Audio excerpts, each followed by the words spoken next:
Hey there, I'm Lee from PlayGuitarAcademy.com. I help frustrated guitar players get back to getting better at the guitar.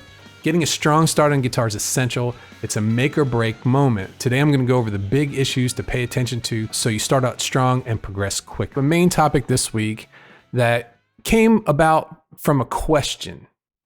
The question was, what's better way to go? Is it better to just dive into songs, learn songs, even though you're not sure what you're doing, but just keep learning as many songs as you can and hope for the best?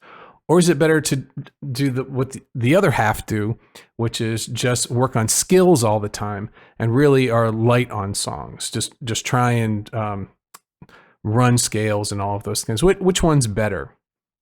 And so I developed this whole podcast with help from the members of the community this week.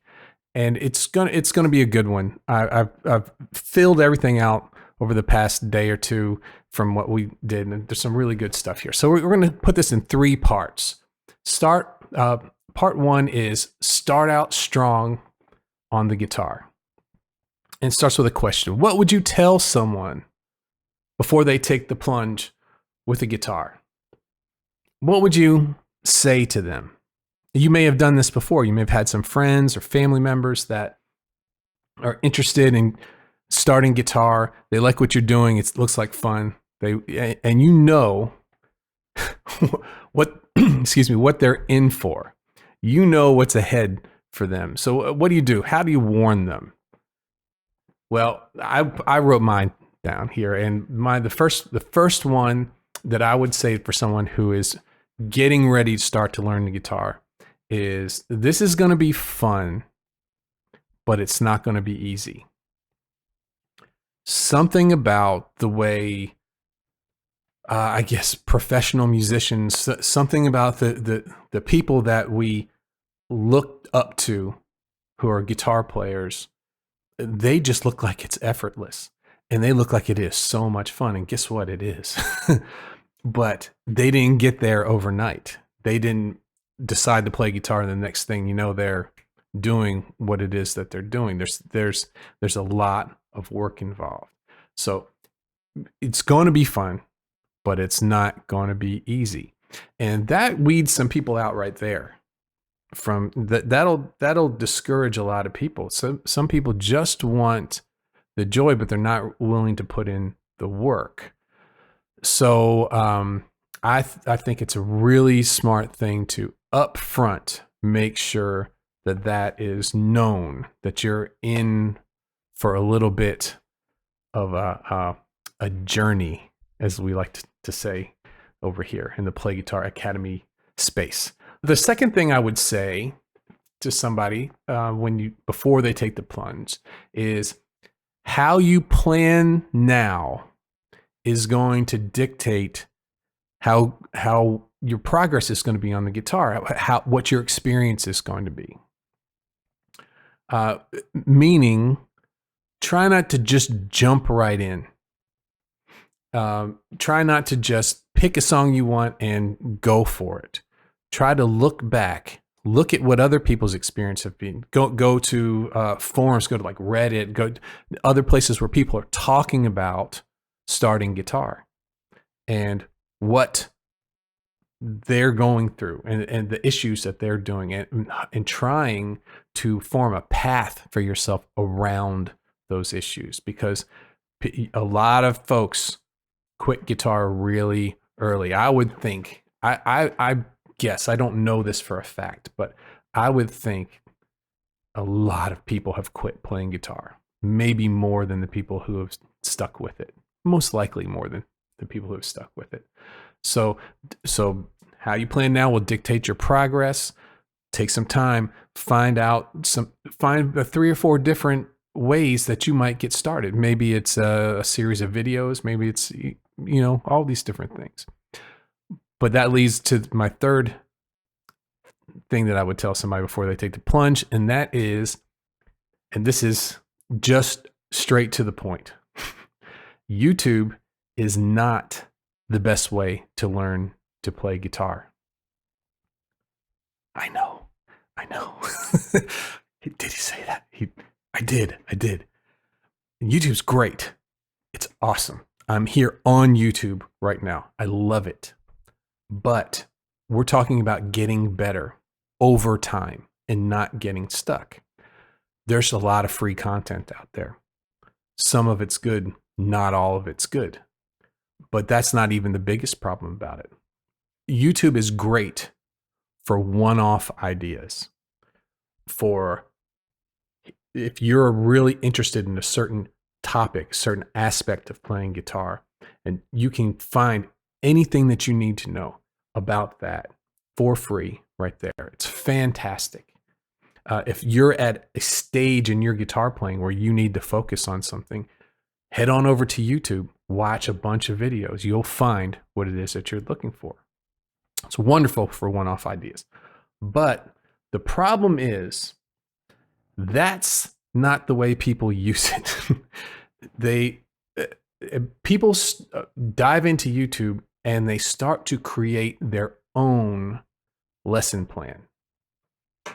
They take a little bit from here, a little bit from there. We call it the a la carte method of learning. We've done several podcasts about that. And when it ends up happening, and you don't even realize you're doing this, is by picking this and picking that and making your decisions about what you're going to learn first, you will get stuck at some point when you use the a la carte method of learning. So let's talk about supplies. So what about the things that you need to get started?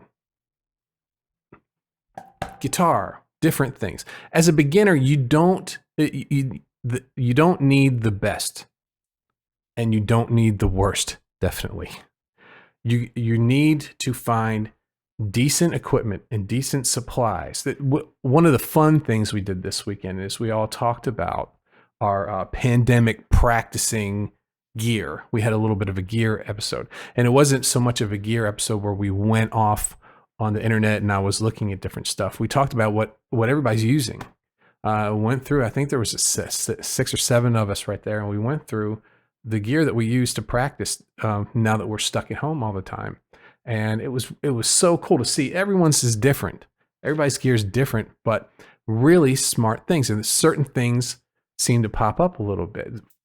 Obviously the guitar, right? A way to hear yourself. Some people going straight in. A lot of people, most people have practice amps and those things. But some sort of way to record yourself. A lot of loop pedals were used there. It's a great way to just listen back to what you're playing, not even, play leads and all those things, which is what it's really great for there. But so we went through everyone's gear. It was really great to see everything. But you don't need the best. You don't need to spend tons of money to get started on guitar. Here's why. You are going to buy more stuff. It's going to happen. Okay? You are going to want to upgrade your guitar, upgrade your amp. That's going to happen over time. And unless you have a gig this weekend that you know that you need to sound 100% the best you can, you may want to wait a little bit until there. All you need is something that doesn't fight you. You need a guitar that plays nice, plays smooth, it feels good. And those things, when you're just first starting off, that you have a problem. You're starting from a bad place because you don't really know what you like yet. You haven't experimented enough with different guitars and different gear to know what works for you. And it's a process that's going to take time. So not spending a whole lot at first, getting some gear that's decent. The next thing I would say is get your guitar set up. Have someone look at your guitar. Have someone check the strings, the action, make sure there's no problem with the bridge. If it's an acoustic, make sure that the nut depth, and for electric too, that you're not having to press down so hard that it hurts your fingers. It's going to hurt your fingers enough. You got to really make sure that you're not fighting yourself with an instrument that doesn't work for you. And then watching out for the gear rabbit hole. Make sure that you just don't one week get something and next week you see something else you need, and next week see something else you need. So we've talked about the gear rabbit hole before. I'm going to go on. But today, as the last part of starting out strong on guitar, I scrapped what I was going to say right here because I had someone who sent an email in that pretty much said what I was thinking in a much better way. And this is from Evan R. And thank you, Evan, for sending this email in today, nick of time right before we went to the show. And he would say, for starting out strong on guitar, his first thing would be pay attention to what songs are appropriate for your stage of playing. He didn't say any of those words, but that's what he was getting with that. Pay attention to what songs are appropriate for your stage of playing. Spend some time to find out what's some easy songs. You know what? Don't load yourself down and be stubborn and say, I'm just going to play this song till it happens. That's a misuse of time at this point. But then he went on. He said, you need to have a practice routine that's fast enough. And these are his words, with enough variety to stay interesting. So you have to keep yourself interested. You don't want to stay on one basic thing over and over again. It has to keep you interested. But then he says slow enough to get these ideas down before moving on. So these are some things that we would need to think about before we get into guitar. Thanks for hanging out with me today. I want to make sure that you download your free practice room setup checklist. It's been a big download for me. It helped a lot of people out. It's over at playguitaracademy.com/practice. Also leave a comment below. Let me know about your practice routine. What have you found effective? I'm so thankful that you've watched my video today, and thanks for subscribing to the channel, and make sure you check out the other videos in this series. I'll see you soon.